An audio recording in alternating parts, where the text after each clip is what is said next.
the American empire isn't really run by Americans. It's run by a breakaway national security state, which is what we call the deep state. And that is itself subservient to an inner clique of very powerful elite families that pretty much have the control of the Western world. There's still certain countries and areas that they don't fully control, which they intend to mop up, I think, with various wars. Now, today I want to really focus on what we would call the global elites, because this is something that a lot of different people talk about.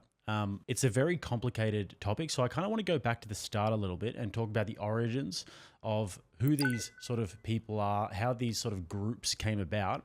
Because like I said, we've got people who talk about the WEF and the Bilderberg Group and the Zionists and the international bankers and all of these different groups. I don't really know how it all comes together. I know bits and bobs about different aspects of it, but it all gets very confusing after a while. So when you think about the global elites, who are these people? Who are these groups? And how far back can we trace the lineage? Pretty much all the groups that you listed are kind of one group. They're all pretty much the same, what you could call the Western Atlanticist power bloc that has nothing to do with Atlantis, but just the geographic region of the Atlantic power. And so this would be the sea powers. This would be the nations. You could even say the British Empire. The British Empire waned, but then the American empire took its place. And the American empire isn't really run by Americans. It's run by a breakaway national security state, which is what we call the deep state. And that is itself subservient to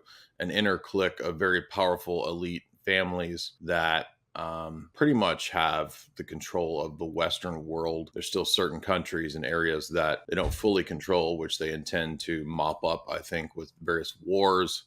But yeah, I don't have these kind of fanciful views that you could trace the elites' bloodlines back to, Babylon or something like that. I don't think that's necessary. I think really it's just the people that have been in power for the last several centuries, particularly in Europe, the very powerful banking houses that in Europe that ultimately align themselves with the oligarchical robber baron families of America. So this would be in Europe, it would be the elite banking houses of the Rothschilds and others that align themselves with the Rockefellers, the Carnegies, and others in the United States.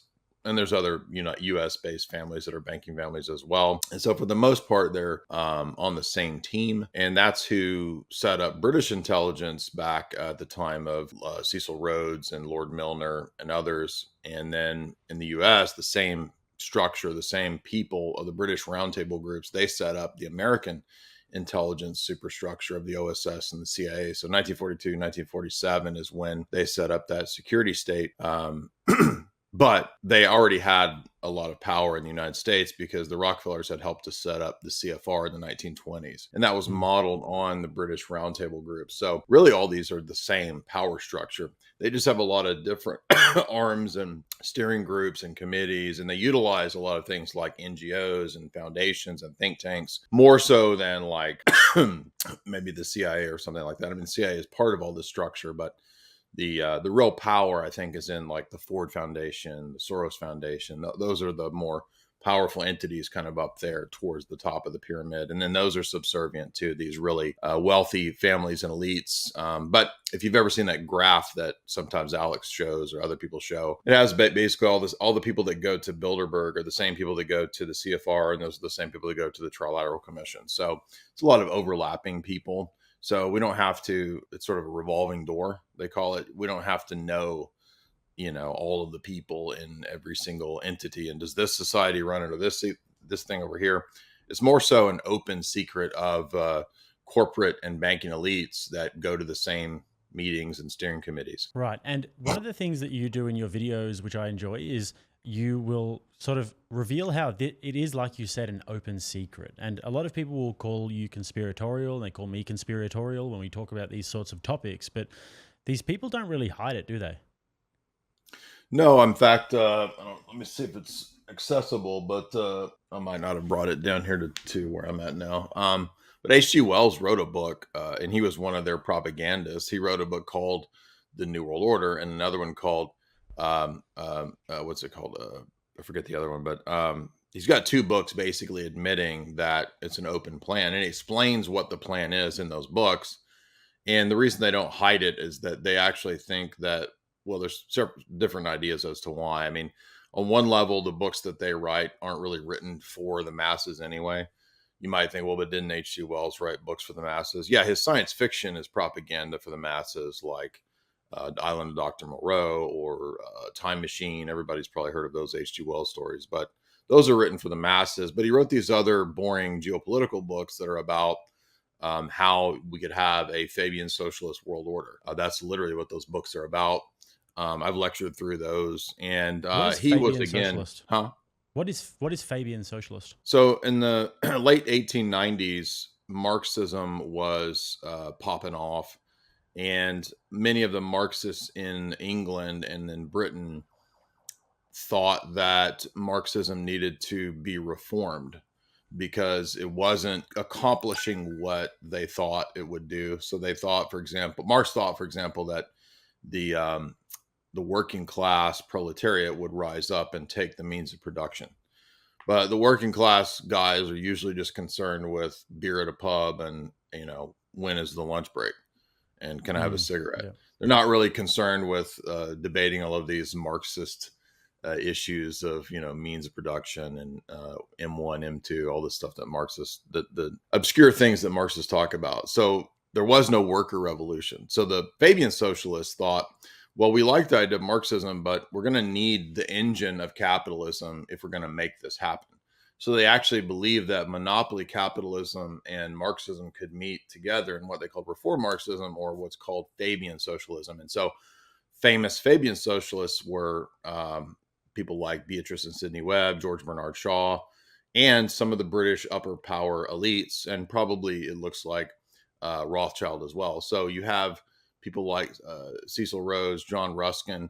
They came up with the idea of a world socialist order and republic. So the whole world would be fitted into a world socialist republic, kind of like out of Plato's Republic. And they were thinking of all the different ways that they could accomplish this. And what they set up was a lot of these institutions that are Fabian socialist institutions as we know them today. The Aspen Institute, the IMF, the World Bank, Keynesian economics, all of that is Fabian socialism. And the difference there is Marx thought that, well, we could have a world revolution through immediate seizing of power. And he thought it would be this instantaneous thing. But the Fabian socialists realized that humans don't really work that way. And it's much more efficacious to do a slow kill model.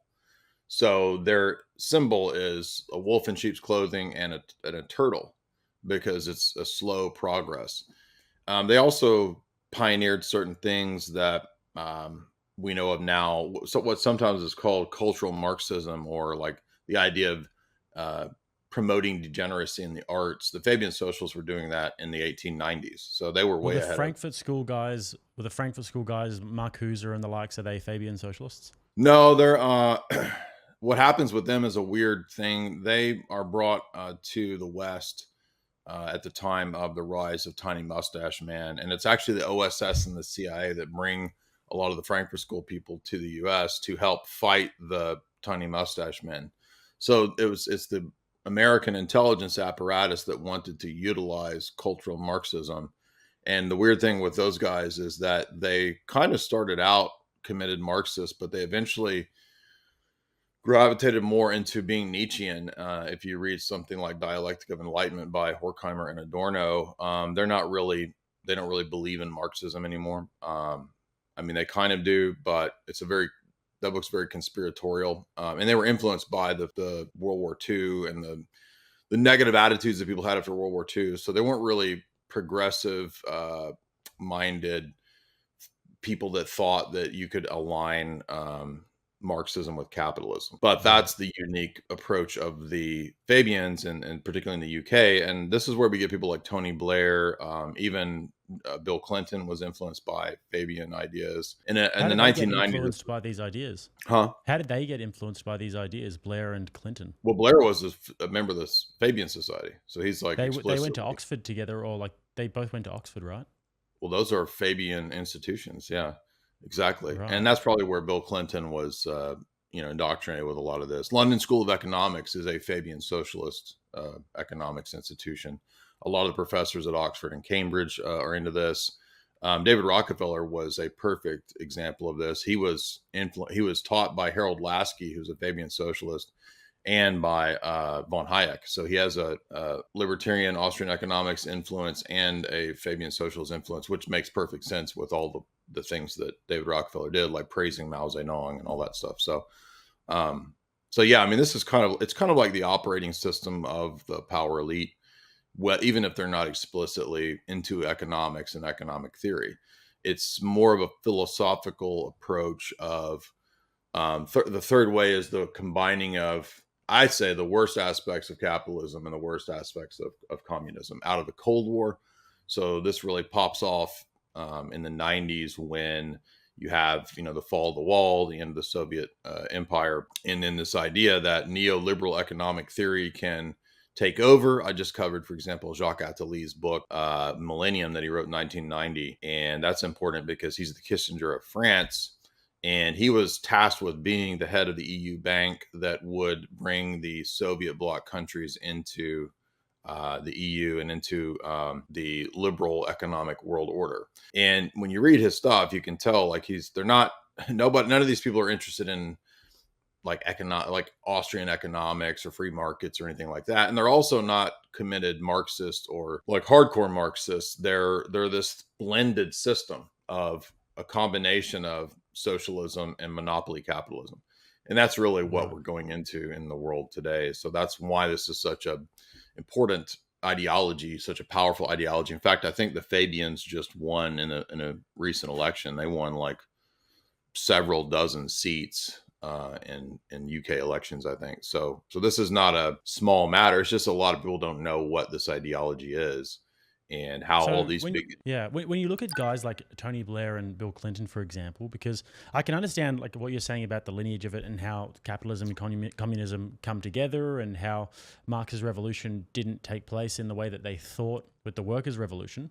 But when you look at the modern day incarnation of this in terms of guys like Clinton and Blair, how do we actually see this? And if you could look at them from an ideological standpoint, how would you be able to know that they're Fabian socialists? Well, like in the case of Blair, he was always explicit about it. A lot of British politicians, a lot of labor politicians were explicitly members of the Fabian Party, the Fabian Society. So it's not like a secret society because a lot of these people are public. But what's interesting is that when they were first getting started in the 1900s, when they had these propagandists and writers like the famously George Bernard Shaw and Beatrice and Sidney Webb, they were getting money from the British nobility, people like Lord Milner. And so that was because they had chosen this idea of the Rhodes Plan, which, believe it or not, actually is based on a secret society. Cecil Rhodes got the idea to come up with what he called the Society of the Elect. And this was an inner elite that would really run the British Empire as it was declining and turn it into a world federalist socialist organization. And so it was intended to be run in a secret society way. And at that time, this is right around 1890s, 1900, they recruited General Booth, who was like the Salvation Army dude. They recruited a bunch of Anglican ministers. They recruited a lot of what they called helpers out of Oxford, Cambridge, Eton, and then they set up London School of Economics. So it was a lot of the British elite, but the British elite also had these ties to the U.S. and openly aligned themselves with the U.S. as they started to set up these mirrored structures. So this might sound boring and irrelevant, but basically, they set up in the UK what they call the roundtable groups. This is the Royal Society for International Affairs, based on other royal societies, the Royal Society for Geography, the Royal Society, which is a scientific endeavor. All of those were kind of models for the roundtable groups, which is like the idea of the Knights of the Round Table, right? And then what they did in the US in the 1920s, they set up the mirrored version of that for America, and it's called Pratt House. So in the UK, it's called Chatham House. I've walked past that building over if you've ever been to London. Yeah. And in the US, in New York, they set up Pratt House, and then you get the birth of the Council on Foreign Relations. So that's the real government of the West and of America is the CFR, the Trilateral Commission. They're the ones that tell the politicians what to do. We're not run by the president and the politicians. I mean, run things to a degree, but they listen to these people, because if they don't listen to these people, then they won't get elected. There'll be, scandals come out, right? Because these are the people connected to people like Jeff Stein McEffrey, and they have the blackmail. And so it's a very tight system of control. And if you want a good example of how this runs, I had a dinner with a guy who was involved in what's called the Brazilian car wash scandal. He was a lawyer who went to Brazil to help study and prosecute this case. And the entire government of Brazil in the 1990s was run as a giant criminal machine. And it was almost a flawless machine because it was a cell system of compartmentalization of criminals in different industries, whether it was construction or whatever, politicians. They were all compromised and controlled, and the money was flowing up and then trickling down to pay off and bribe everybody. And then there was this guy who left a car by accident at a car wash, and this ended up leading to the unraveling of this whole criminal conspiracy. But basically, that's a mini model of the way that entire governments are run by these kind of criminal syndicates. So I just view things like the CFR or whatever as they're like bigger crime syndicates, bigger and more powerful than, than the mob or, Sicilian mafia or whatever. But they have a lot of the same structures. And in fact, there's a big overlap between the way intelligence agencies work and the way mafias work, the way secret societies work and the way intelligence agencies work. They're all kind of have the same structures. So if you understand organized crime, is that you can really understand the way that these mega organized crime syndicates work. If you enjoyed that clip, then don't forget to like and subscribe. And if you'd like to see another one, click right here.